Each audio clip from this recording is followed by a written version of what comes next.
Imagine a small island nation perched on the edge of Europe, rising to command a quarter of the world's landmass and nearly a third of its population. That's the astonishing story of the British Empire. From its humble beginnings to its eventual decline, we're about to embark on a journey through centuries, uncovering the remarkable rise of this global giant. Our exploration begins long before the official birth of the empire, back when the very idea of Britain was still taking shape. Even before formally uniting with Scotland, England exerted considerable influence over its neighbors, flexing its economic and military muscles. The seeds of exploration were sown during the reign of Elizabeth I, a period of daring expeditions and ambitious ventures. Names like Sir Francis Drake and Sir Martin Frobisher echo through history, their voyages etching the first tentative lines of English ambition across the world map. But these early forays into the unknown weren't without their perils. The lost colony of Roanoke stands as a chilling reminder of the risks inherent in venturing into uncharted territories. This first attempt at an English settlement in North America vanished without a trace, leaving behind only unanswered questions and a haunting sense of mystery. What happened to those colonists? Were they victims of disease, starvation, or conflict with Native American tribes? The mystery endures a stark reminder of the challenges and uncertainties faced by those who dared to venture into the unknown. Undeterred by setbacks, the English crown turned to an innovative model for expanding its reach: joint stock companies. These entrepreneurial ventures, like the Levant Company and the powerful East India Company, became the engines of colonial expansion and trade. Driven by the promise of profit and empowered by royal charters, these companies embarked on ambitious voyages, establishing trading posts and forging connections that would lay the foundation for a sprawling empire. Imagine the audacity of these early capitalists pooling their resources and risking their fortunes on ventures across vast oceans, driven by a potent mix of greed, ambition, and a thirst for adventure. The turn of the 17th century marked a pivotal moment. King James VI of Scotland ascended to the English throne, uniting the two crowns and paving the way for the creation of Great Britain. This union wasn't just a symbolic gesture, it was a strategic maneuver that would have far-reaching consequences for both nations and the future of the empire. However, the road to a unified kingdom wasn't paved with smooth sailing. Even under a shared monarch, England and Scotland remained distinct entities, each governed by its own set of laws and traditions. The scars of past conflicts and the lingering mistrust between the two nations ran deep, posing challenges to the forging of a truly unified kingdom. It was during this period that King James established three distinct models of colonial governance, each shaping the relationship between the burgeoning empire and its far-flung territories. The Crown Colony, directly ruled by the monarch, stood as a symbol of royal authority. Charter colonies, operating under corporate charters, offered colonists greater political freedom, a taste of self-governance that would have profound implications down the line. And then there were proprietary colonies governed by individuals, often heads of joint stock companies, driven by the dual forces of profit and expansion. These different models of governance reflected the evolving nature of the empire, as it grappled with the challenges of managing a growing and increasingly diverse array of colonies. King James's reign also witnessed a significant development that foreshadowed future colonial practices: the Ulster Plantation. This organized colonization effort saw Protestant settlers from Scotland and England transported to Northern Ireland, displacing the native Catholic population and reshaping the social and religious landscape of the region. It was a stark example of how population movements driven by religious and economic motives would become a defining feature of British expansion, often with devastating consequences for the indigenous inhabitants of colonized lands. Meanwhile, across the Atlantic, English colonies were taking root in North America and the Caribbean. New settlements emerged, driven by a mix of religious fervor, economic opportunity, and a thirst for land and freedom. Existing territories like New York were strategically seized from rivals like the Dutch, a testament to the growing ambition and assertiveness of the English in the global arena. This era of expansion also witnessed a dark chapter in the empire's history: the rise of the slave trade. The Royal African Company, chartered by the English crown, played a chilling role in the transatlantic slave trade, a brutal and inhumane system that would forever stain the empire's legacy. Imagine the horrors endured by millions of Africans forcibly transported across the Atlantic in appalling conditions, their lives and freedoms stolen to fuel the insatiable greed of the burgeoning empire. While England's colonial ventures flourished, Scotland faced a different fate.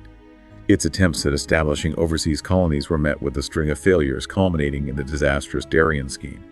This ill-fated attempt to establish a colony in Panama ended in ruin, claiming countless lives and plunging Scotland into a financial crisis.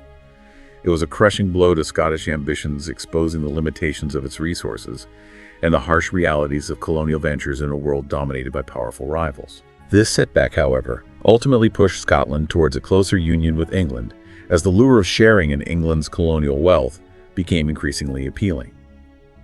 The failure of the Darien scheme served as a stark reminder of the risks and costs of empire, but it also paved the way for a new chapter in British history, one that would see the two nations join forces to create a global superpower. The 18th century dawned with England and Scotland poised on the brink of a momentous union.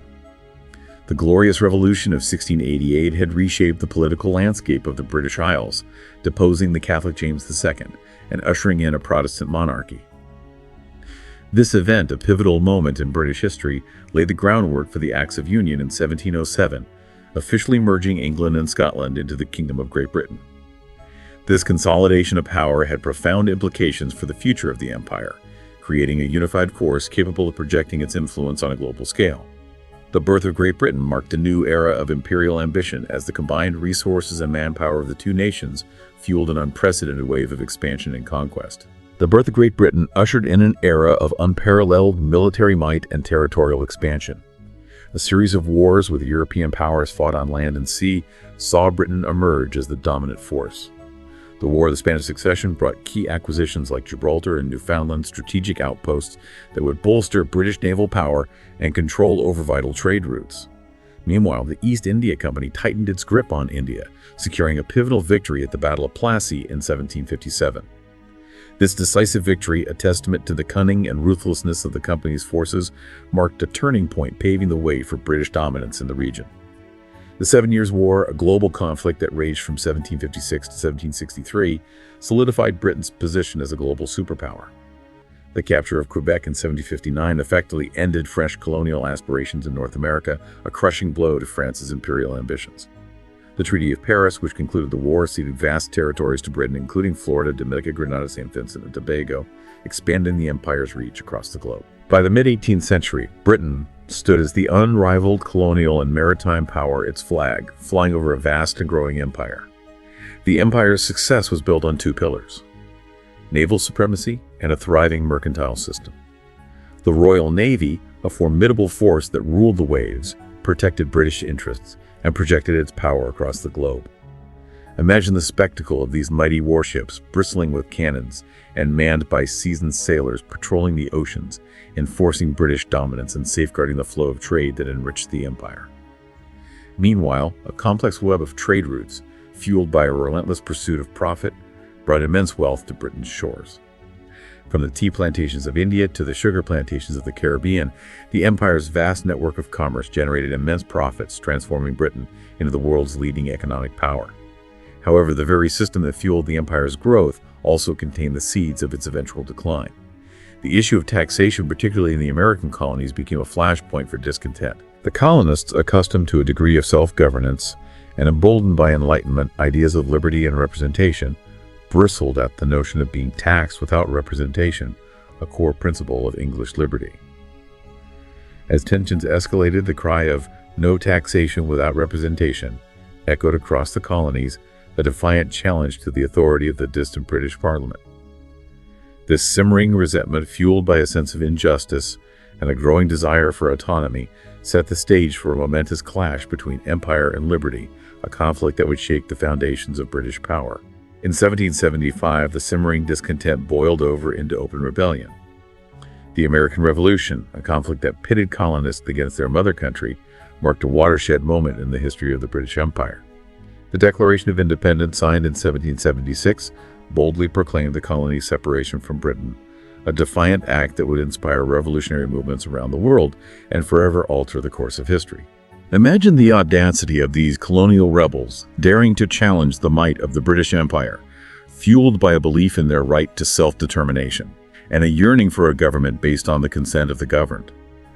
After 8 years of bloody conflict, Britain was forced to acknowledge the independence of the United States of America. The loss of its most valuable colonies sent shockwaves through the empire, a humiliating defeat that tarnished its image of invincibility. This setback forced a reassessment of its colonial policies and strategies, leading to a shift in focus towards new territories and opportunities.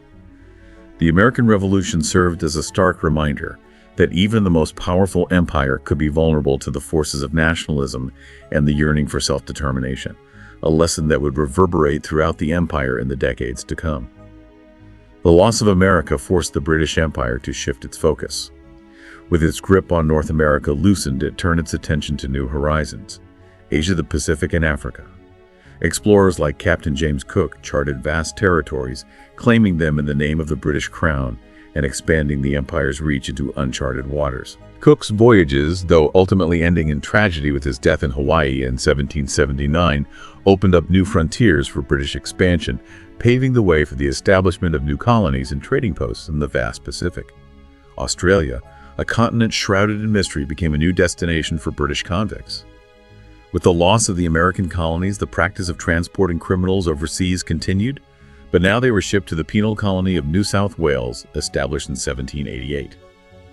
Imagine the harsh conditions endured by these transported convicts, forced to endure a perilous journey across the globe to a land far removed from their homes and families. This flow of convicts, along with free settlers seeking new opportunities, laid the foundation for a new chapter in British colonial history, transforming Australia from a distant land into a thriving outpost of the empire. Meanwhile, in the vast expanse of the Pacific, British explorers and traders were pushing the boundaries of the empire. George Vancouver and Alexander Mackenzie surveyed the western coast of North America in the 1790s, paving the way for British mercantile interests, particularly in the lucrative fur trade. Imagine these intrepid explorers navigating treacherous waters and uncharted landscapes, driven by a thirst for knowledge, profit, and the expansion of the empire's reach. These explorations expanded British North America westward, deepening its foothold on the continent and fueling the growing rivalry with the young United States. As the 18th century drew to a close, a new threat loomed on the horizon: the rise of Napoleonic France. The French Revolution, a tumultuous upheaval that shook the foundations of Europe, had given birth to a new and ambitious leader, Napoleon Bonaparte. Determined to challenge British dominance, Napoleon embarked on a series of military campaigns that threatened the empire's core interests. To counter this threat, Britain mobilized its vast resources, pouring men and money into the war effort. The Royal Navy, the backbone of British power, enforced a blockade on French ports, strangling its economy and hindering its ability to wage war.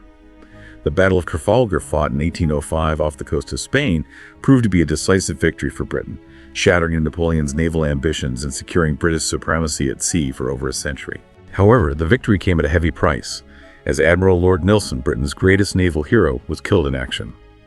The Napoleonic Wars, a series of conflicts that engulfed Europe and beyond for over a decade, concluded in 1815 with the defeat of Napoleon and the restoration of peace.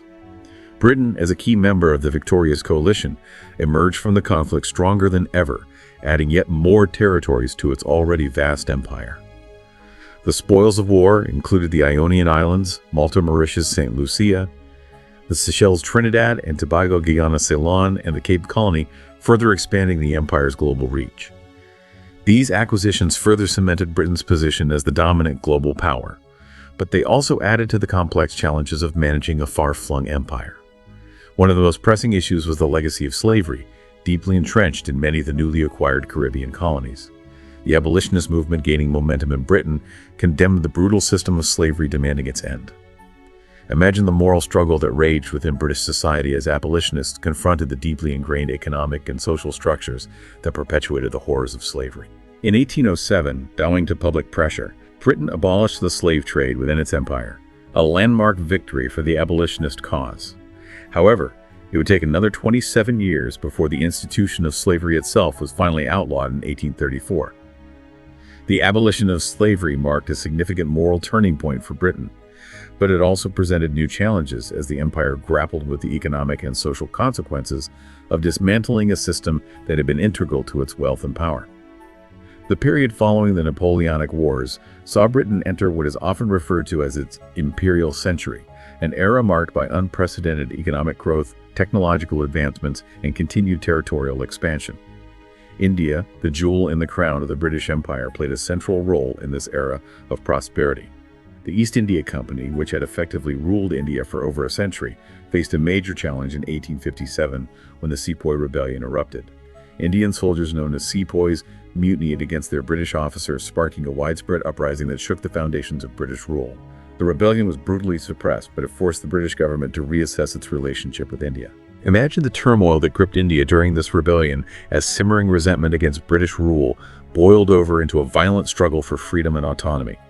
In the aftermath of the rebellion, the East India Company was dissolved, and India was brought under direct British rule in 1858. This marked a new era of British control in India, one characterized by greater direct intervention in Indian affairs and the implementation of policies aimed at consolidating British power and exploiting India's vast resources. While British dominance in India seemed secure, new challenges were emerging elsewhere. The Russian Empire, driven by its own imperial ambitions, sought to expand its influence in Central Asia and the Mediterranean, a move that threatened British interests in the region. The Great Game, a strategic rivalry between Britain and Russia over control of Central Asia, played out on a vast stage as the two empires vied for influence, resources, and control of key trade routes. The Crimean War, fought from 1854 to 1856, pitted Britain and France against Russia in a bloody conflict over control of the Black Sea. The war ended in a Russian defeat, solidifying British dominance in the region and reaffirming its role as the world's leading power. However, the Great Game continued throughout the 19th century. The two empires engaged in a complex dance of diplomacy, espionage, and proxy wars, vying for influence in a region deemed crucial to both their empires. Imagine the shadowy world of spies, diplomats, and adventurers operating in the rugged landscapes of Central Asia as the two empires jockeyed for position and advantage in this high-stakes game of imperial chess. In 1878, a partial settlement to the Great Game was reached, establishing respective spheres of influence and easing tensions. As part of this agreement, Britain gained control of Cyprus, a strategic island in the eastern Mediterranean, further bolstering its position in the region. Meanwhile, the scramble for Africa, a frenzied period of European colonization that began in the late 19th century, saw Britain stake its claim to vast swaths of the continent. The acquisition of the Cape Colony in 1806 had already given Britain a foothold in southern Africa, but the discovery of diamonds and gold in the region fueled a new wave of British expansion. Imagine the scramble for resources as European powers carved up the African continent, driven by a thirst for wealth, power, and control over strategic territories. The Boer Wars, fought from 1880 to 1881 and 1899 to 1902, pitted British forces against the descendants of Dutch settlers known as Boers. These brutal conflicts, marked by guerrilla warfare and the use of concentration camps, resulted in British victory and the annexation of the Boer republics of Transvaal and the Orange Free State, further consolidating British control over southern Africa. In North Africa, the opening of the Suez Canal in 1869, a vital waterway linking the Mediterranean Sea to the Indian Ocean, heightened the strategic importance of the region for Britain. To protect its interests, Britain occupied Egypt in 1882, establishing a protectorate that would last for decades. The Suez Canal, a marvel of engineering, became a symbol of British power and a vital artery for trade and communication within the empire. By the dawn of the 20th century, the British Empire had reached its zenith. Its vast territory, stretching across the globe, encompassed a quarter of the world's landmass and nearly a third of its population. Its navy ruled the waves, its industries fueled the global economy, and its culture, language, and values spread to the far corners of the earth. The British Empire stood as a colossus, a symbol of unparalleled power and global dominance. Yet beneath this facade of invincibility, the seeds of its decline were already sown. As the 19th century gave way to the 20th, the British Empire stood at the pinnacle of its power, a vast network of colonies and dominions spanning the globe. Yet beneath this facade of unassailable might, cracks were beginning to appear. The seeds of discontent sown in earlier decades were taking root, fueled by rising nationalism and a growing yearning for self-determination among colonized peoples. Even as Britain basked in the glory of its imperial century, a new era was dawning, one that would challenge the very foundations of empire. The First World War, a cataclysmic conflict that engulfed Europe and beyond, proved to be a turning point. Britain, drawing on the vast resources of its empire, mobilized millions of soldiers from its colonies and dominions. From Canada to India, Australia to New Zealand, men answered the call to arms, fighting and dying for king and country. While the empire's contribution to the war effort was undeniable, the conflict exacted a heavy toll. The immense sacrifices made by colonial troops fueled demands for greater autonomy and recognition. The war intended to preserve the empire's dominance inadvertently hastened its decline. In 1921, even as the British Empire reached its territorial peak, Ireland, a land long under British rule, erupted in rebellion. The Irish War of Independence, a bitter and bloody conflict, forced Britain to confront the limits of its imperial power. The resulting Anglo-Irish Treaty, signed in 1921, granted independence to the Irish Free State, marking a significant turning point in the dismantling of the empire. The interwar years witnessed a growing awareness within Britain that its days of unchallenged global dominance were numbered. The empire, once a source of pride and national identity, was increasingly seen as a burden, its vast territories and diverse populations posing complex administrative and financial challenges. The Second World War, erupting in 1939, dealt a further blow to the empire's already waning power. Once again, Britain relied heavily on its colonies and dominions for manpower and resources. However, the conflict left Britain financially exhausted and politically weakened its ability to maintain its vast overseas possessions severely diminished. The post-war era witnessed a seismic shift in the global balance of power. The rise of the United States and the Soviet Union, two superpowers with vastly different ideologies, ushered in a new era of Cold War tensions. The British Empire, caught in the cross-currents of this new world order, found itself increasingly irrelevant. The wind of change, a phrase coined by British Prime Minister Harold Macmillan in 1960, captured the spirit of the times. Decolonization, a process that had begun slowly in the interwar years, accelerated rapidly in the decades following the Second World War. One by one, British colonies gained their independence, transforming the global map and reshaping the world order. India, the jewel in the crown of the British Empire, achieved independence in 1947, followed by Pakistan, Ceylon, now Sri Lanka, Burma, now Myanmar, and Malaya, now Malaysia. In Africa, the Gold Coast, now Ghana, became the first sub-Saharan African colony to gain independence in 1957, setting off a wave of decolonization across the continent. The process of decolonization was not always smooth or peaceful. In some cases, independence was achieved through negotiation and compromise, while in others it was won through armed struggle and bloodshed. The Mau Mau uprising in Kenya, the Malayan emergency, and the Aden emergency were just some of the conflicts that marked the twilight years of the British Empire. By the end of the 1960s, the British Empire had all but vanished. Hong Kong, a vital trading post and symbol of British power in Asia, was returned to China in 1997, marking the final chapter in the long and complex history of the British Empire. The legacy of the British Empire is a multifaceted and contested one. On the one hand, it left an indelible mark on the world, shaping global trade, culture, and politics. The English language, spread far and wide by British colonialism, became a global lingua franca. British legal and administrative systems were adopted in many former colonies, influencing their development long after independence.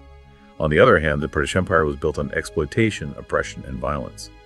The transatlantic slave trade, a brutal system that enriched Britain for centuries, left an enduring scar on the world. Colonial policies often disregarded the rights and interests of indigenous populations, leading to widespread suffering and injustice. The dismantling of the British Empire, while a momentous event in world history, did not erase the deep-seated inequalities and power imbalances that colonialism had created. Many former colonies struggled to overcome the legacies of colonialism, facing challenges such as poverty, political instability, and ethnic conflict. The British Empire, once a symbol of global dominance, now serves as a cautionary tale, a reminder of the perils of unchecked power and the enduring consequences of colonialism. Its history, complex and contradictory, continues to shape our understanding of the world, prompting reflection on the enduring legacies of empire and the challenges of forging a more just and equitable global order. From a small island nation to a global superpower, the British Empire's rise and fall is a story of ambition, innovation, exploitation, and ultimately transformation. Its legacy continues to shape our world today, prompting us to grapple with the complexities of history and the enduring challenges of building a more just and equitable future.